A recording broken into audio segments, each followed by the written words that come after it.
Good morning.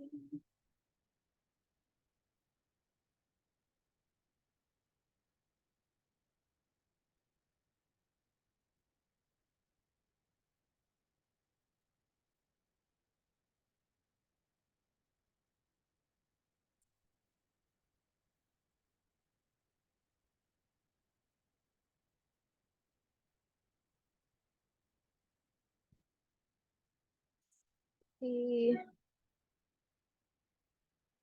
community all now talking information.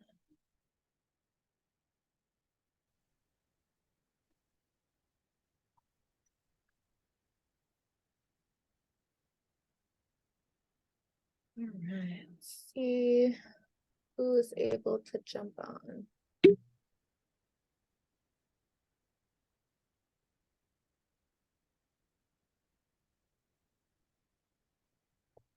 Come on. Did you say morning? It kind of broke up. Yeah. I was like, I think that's what you said. That was what sounded like, and that's usually what you say. So I was like, Yeah. I was trying to do my cardio. nice. So let's see. We're talking about inflammation, and then we're talking about moringa, which is great because it has so many anti-inflammatory properties. Yeah, it feels like my cardio and my elliptical and everything else is starting to feel a lot better. So that's a good thing. Yeah. I'm not sure if it's what I don't know what the culprit is for that. It's just because I've been Probably everything, because like it's so many things that tie in together. And so like it'd be nice to, say, oh, that one piece of the puzzle is probably what made everything come together, but it really does like work synergistically for total benefit, exactly. so that's awesome. I'm still getting used to this time change, so the So I morning. don't know. I told you. So the other night, obviously the night before, I wake up to go to the bathroom at 12. Guess who's on the counter? Uh-oh. Our cat, Uh-oh. because he sleeps in the bathroom. And every time we woke up on that next night, he would he was up all freaking night, Oh my gosh. just sitting there. I mean, he was giving me the creeps because he's like he wasn't going to sleep whatsoever. And I think the time change affected him. And I was doing some reading, and it actually does affect cats and dogs. Wow. Well, so our cat makes like this ungodly screeching noise at like 4:35 in the morning, Mm-hmm. and we couldn't figure out what was causing that. And we were doing some research, and like cats genuinely are afraid that we're not going to wake up. And so they're like genuinely screeching to make sure that you're not gone forever Yeah. when you sleep. Well, the reason why we keep him in the bathroom, for one, is we kind of trained him there as a kitchen. But two is if we have the bedroom door, and he has a whole house to his domain. Um, he'll he'll wake us up and bang on the door Oh, wow. Yeah. and meow at the door. So obviously that's no brainer. And then also with Laura's asthma, Oh, can't really have she has to take shots for that cat. mhm. Yeah. It's so hard because like pets, they shed a lot, and whether you're sensitive to it or not, it's still like just the dander and their dirtiness and stuff just kind of gets all over everything. So, but yay. So, today we are talking about inflammation. We'll kind of jump into that here shortly. I like to talk about this subject from like a medical standpoint as well, because, we always think about inflammation with a couple of like go-to subjects in mind, but really it ties in with so much in our life. But does anybody else have any wins this week? Anything else that's exciting you want to share? I feel like it's been forever since we've like chatted, and we are in the process of kind of moving our leadership call and things like that as well. So one of the option was to have it directly after our community call. So it feels like we haven't been able to talk and chat and like catch up as a group in a long time. So I know some of you guys are in loud environments or chasing kiddos and stuff, but yeah, does anybody have anything to share? Well, I cleansed yesterday. Yay. Yeah. Yes, and you're killing it. Yeah, it felt good. I haven't weighed myself this morning, but I'll see how I do on it. You know, also with my knee issue, so it's just obviously once I get that 100%, I'll be able to drop more weight that I want to. Yeah, pain is such a hindrance when we're trying to, you know, keep our fitness up and stuff. So getting that under control is super important. I had a great grand opening last week. That was amazing. I was on the news, and I've been worked really hard on it. And then the fallout kind of afterwards, it's a lot of follow-up and a lot of emails. And this morning there was a kind of a tragic incident that happened. And so I'm going to have to drive a little bit of a distance to go and support a battalion as they're going through a loss. And so it's kind of nice to be able to be there on two different standpoints. One, as you know, a fellow person that served and has been through that kind of loss before, and two, as a facility and a clinic that can help them through their grieving process. So it's kind of a sad win, but it's a win to be able to be blessed enough to be able to be a part of. Oh, that's great. What's going on? Yeah. So how far do you drive? So I'm waiting for traffic to die down, and it should be about an hour and 15. Yeah, so it's up in Encino, so it's past the hills. And like Ventura area or something like that, because it's not quite that far from what I understand. But you know, I'm like at the tip of the peninsula. Yeah. I mean, it's almost all freeway. I do have to go into work to grab some brochures and stuff, but yeah, I'm going past that Hollywood sign, you know, to get on the other. So it's a trafficy area. So I'm trying to wait for the morning buzz to die down. It's like all red on the maps right now. Oh, geez. Yeah. It's so funny how Orange County and LA are, you know, it's like we don't like to cross over that curtain, you know? Yeah. I know, like, and my radius of people that I serve is like, I mean, sometimes it feels like all of Southern California, but it's like, it's not just LA County. It's like literally so much. And so people are always asking me, hey, can you come out here for a table, or can you do this and that? Always on a weekend, 3 hours away, 2 hours away. And I'm like, I can't do everything. But this one today was like, this is important. I want to be a part of it, but I've had to say no to a lot of other things, you know, just because it's like, we're only one person, right, you guys? So that's a good message of the day as well. It seems like everybody's unable to communicate too much, which is a-okay. So I figured during the leader spotlight, I want to talk a little bit, tell some stories about my time working in the ER. And so right out of college, I went straight to a level 1 trauma center. And what the levels mean is just how equipped they are to handle the worst of the worst when it comes to trauma. So level 1 is the highest level you can be of a trauma center.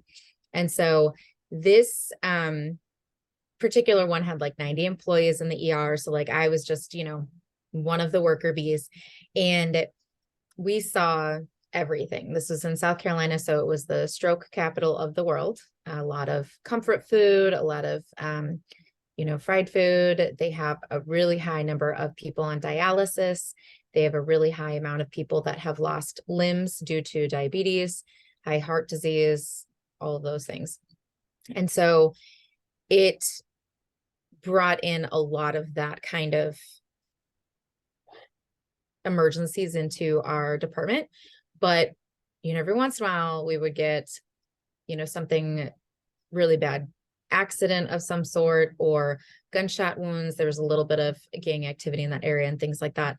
And so in the ER, we have to manage that initial shock of the body, that the trauma and or emergency, the organ that's in distress, anything like that, the body's initial response is to send its cavalry. It's to send its infantry. Like, let's send all of our soldiers to that wounded area, to that organ in distress, to clean it up.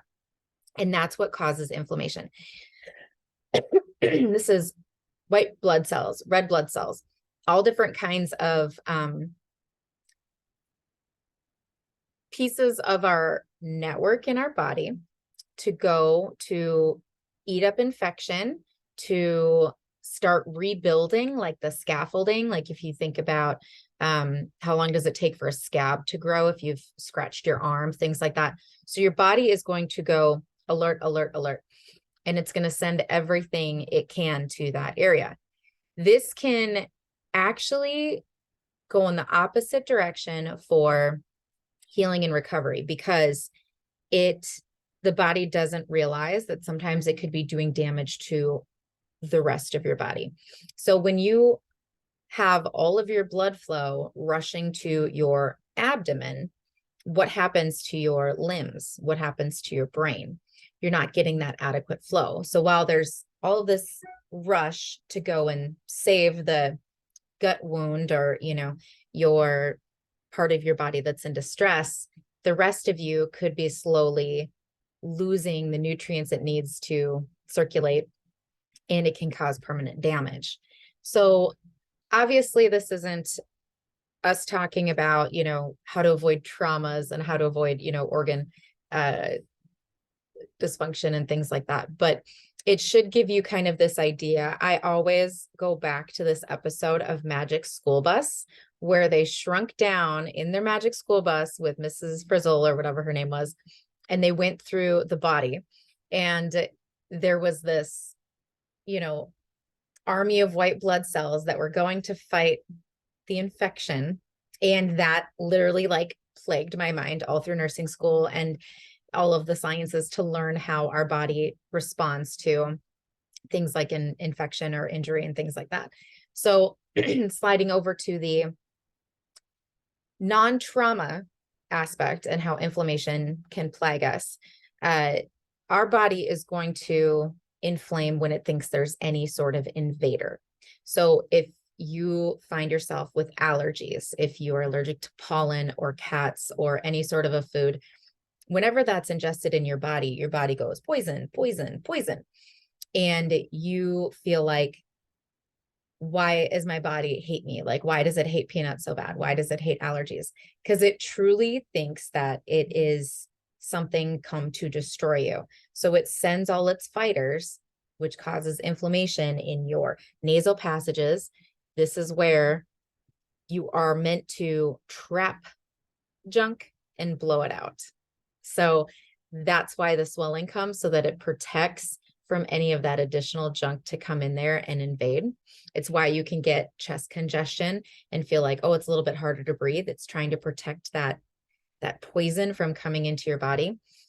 And there are some foods and things that we do that cause the inflammation to get worse. The number one is sugar and processed food, like the high saturated fats and things like that. And so there have been multiple times where people have lowered their sugar, lowered their, processed food, and they've seen their allergies and such improve. Now, that's not a medical claim or anything. That's just anecdotally. But some of the coolest things that I've seen in the ER have been trauma-based. And some of the more interesting cases have been infection-based. And so people come in and there's something wreaking their body, and it's fully systemic. They're in sepsis, things like that. And the way that we treat it is most of the time to get that inflammation under control, and then to, rid the body, make sure it's not going to get infected, and then preserve as much of it as we can. So if anybody wants any really gory, interesting, crazy stories, I can share some of those. I was putting them on TikTok for a while, and then I kind of ran out because I stopped working the ER and all of that stuff. So I kind of talked a little bit about the topic of inflammation and things, but I do want to dive a little bit more into what makes it worse and how most of us are walking around inflamed more than our bodies are kind of meant to be. And it really does have to go back to diet and lack of movement. And so we have something called our lymph system.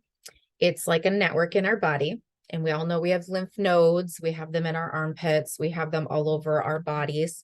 And the whole point of our lymph system is to trap and excrete bacteria and things that could turn into an infection in our body.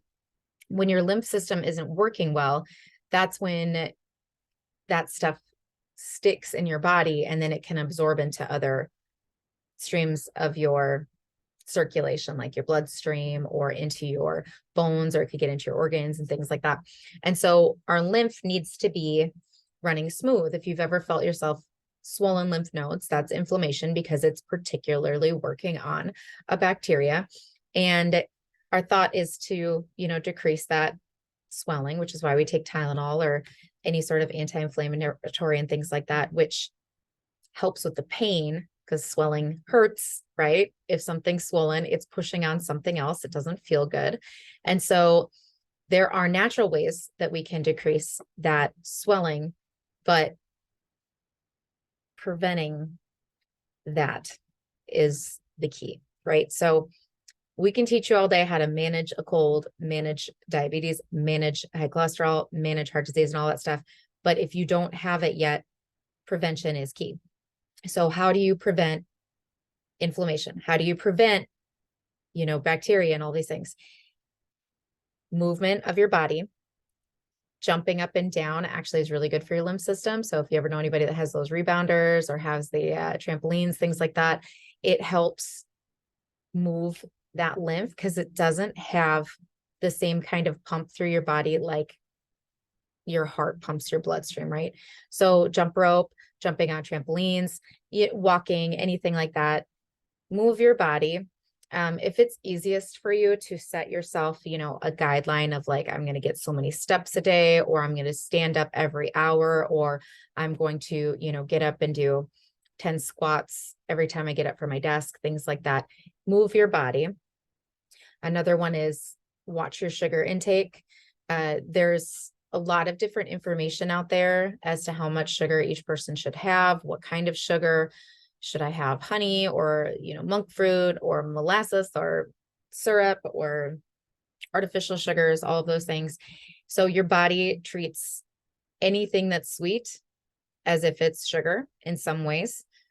Doesn't mean that you're going to gain calories from it, but it does still secrete insulin every time that your body tastes even fructose.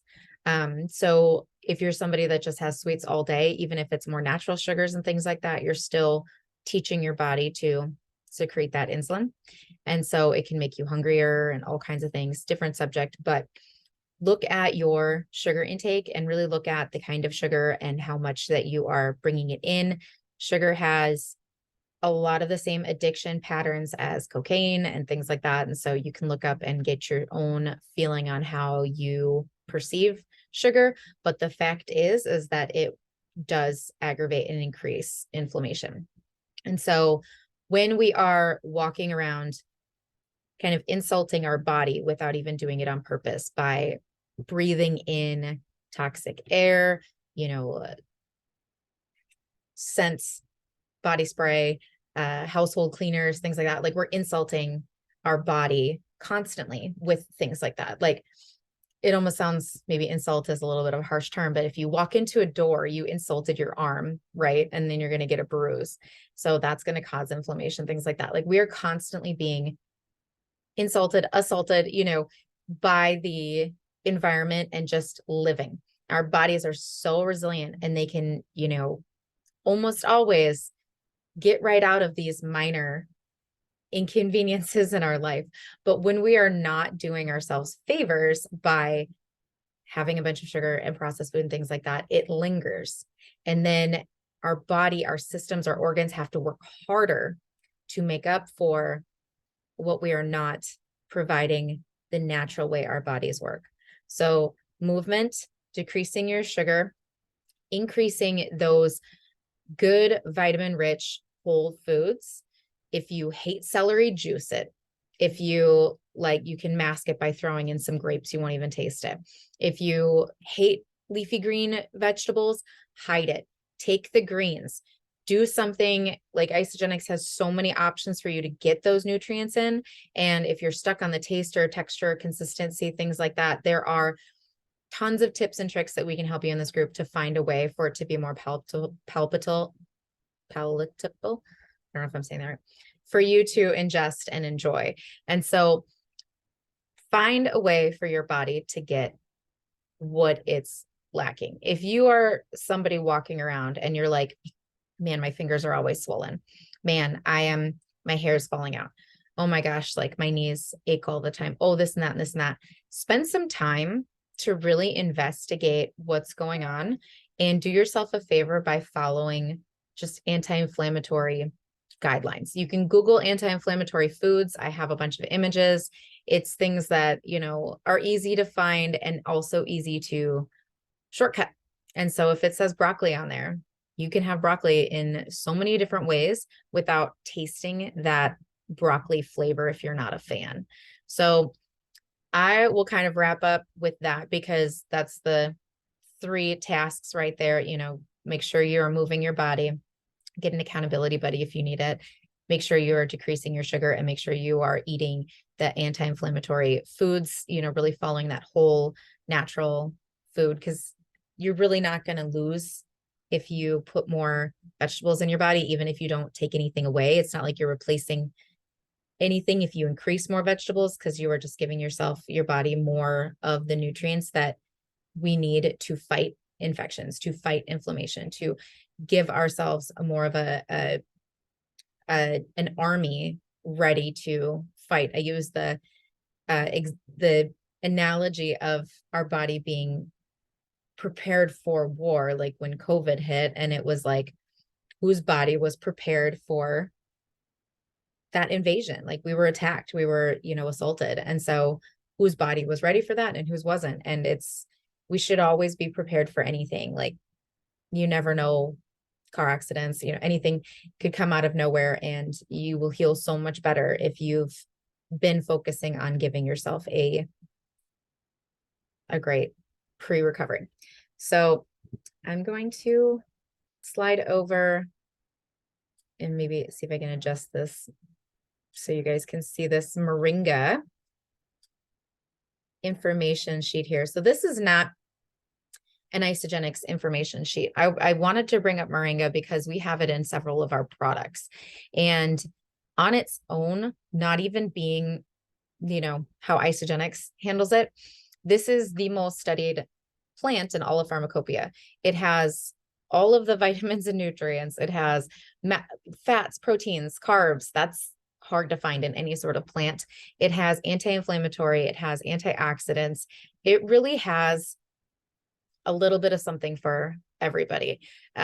It is created or mismanaged, or I don't know. It's not done well in a lot of other companies because they will just take the leaves, or they will not sun dry it. They will, pulverize it or do different things. And that ends up removing some of the properties. It's just like if you take as soon as you chop that, broccoli out of the ground, it starts losing nutrients. And then you boil it and bake it and add, cheese and all this stuff. So you're just taking away more every time you take something from it. So what we do here with our Moringa products is we keep it intact as much as possible. And we use every part of the plant. And so it is preserved and we get the most bang for our buck. So I think I had put on our daily to talk about the super mix. But we have the XM, which has caffeine in it, and jasmine tea, and that can kind of help with appetite a little bit. So if you're somebody that's trying to get away from coffee, you want a more natural source of caffeine, XM is a great source for you. We have the super mix and we have the smart mix. One is a little bit more digestive related, and the other one is more for morning energy without caffeine. And so it just gets that blood flowing. It gives yourself the best chance at fighting all the things that we've talked about. So it's a great option to get one of our mixes, or even our greens has moringa in it as well. But it's a great option to put into your daily routine if you have a really hard time consuming the foods and moving your body and doing all that. It's one minor thing you can do. It tastes really good. And so, yeah, that is moringa for you. So I'm going to stop my share and then we can talk. So does anybody have any personal experience with moringa? What do you guys think? What do you feel about it? Does anybody... Moringa's in our shakes too, right? You know what? I'm not sure. I don't think I've heard that, but it could be. Well, because I have an interesting story. What happened to me when I first came back to Isogenics? I went to the eye doctor. My eyesight improved. Nice. So I'm wondering if it's that or the beta carotene that's in there. I know there's some beta carotene properties in there too. Yeah. I mean, and our eyes change throughout life. Vitamin A is the vitamin for your eyes. And so of course we've got a great amount of vitamin A in our products as well. So there's it's definitely, it's anecdotal that can happen, right? But people have all kinds of experiences like that all the time. And so definitely, it's going to treat everybody different, and it's awesome to see the experiences that come through. Anybody else? Can you hear me now? Yes. Oh, I'm so excited to try the moringa. Is it the XM that we have? We're free. Okay. Yeah. So kind of a good call to have. I'm like, ooh, dang, that's right. The moringa. So I've never tried it, but I'm excited to. Awesome. I know I Sarah's... love our XM. I first did the super mix. I enjoyed that as well, but I wanted to try it with a little bit of the caffeine. I don't know. I just like how it makes me feel in the morning. It's not like I'm energized or, like had a big cup of coffee or anything. I just feel good. And on that same note, I want to talk about the greens because it is in there. If you've tried Isogenics greens before and didn't like them, try them again because they reformulated them. They had them when I first started 3.5 years ago, and they were great. Then they changed them, and they weren't so good. They tasted like grass to me. But then they changed it again, and now it tastes great again. And I like to mix it in with the powdered ionics, some hydrate, and then I do it with the XM actually, and it's a great cocktail that I have in the morning. Yeah, and that's the beauty of like a lot of our like kind of morning blends and foods and things like that. Like they do all taste good if you're like in a rush and you just need to throw everything in a shaker cup and just go. So sometimes like I'll do some cleanse and ionics, and I think my best friend Cassie, what does she call it? Like her dumpster drink or something, because she just added everything to it, and she's just like, I'll put some more pear in there, I'll put all this stuff, and then it was like this poopy brown.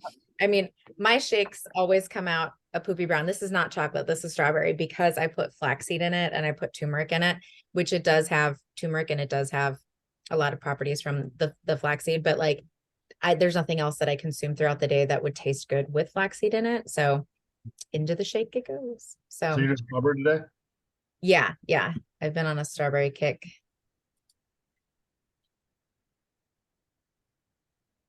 What about Yeah, you?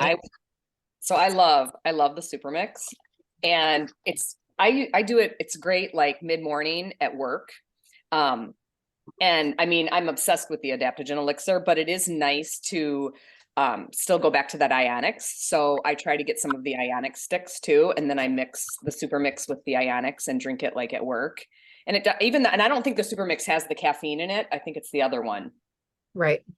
Um, but I mean, maybe it's the ionics, but it does give me like, I just get more energy and I just feel really good. Like I love trying to get at least one in a day.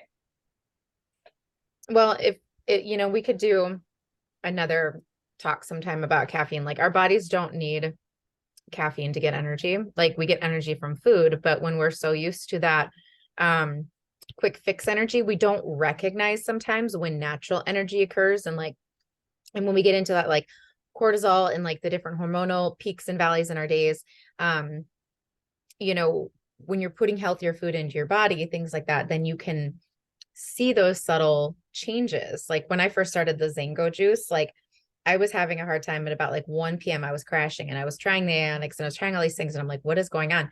But that Zango like was a subtle change that like got me through that. And it just sort of adjusted my hormonal, response to feeling tired at about 1 o'clock that the other products at that time weren't, doing for me. And I didn't want to go for caffeine over and over and over again. And I've shared a little bit that I've cut back tremendously on caffeine, and I got a free, what is the brand? C4, I think, over the weekend. And so I had it yesterday it's an energy drink, and it was peach mango. And so I was like, hey, I love that flavor.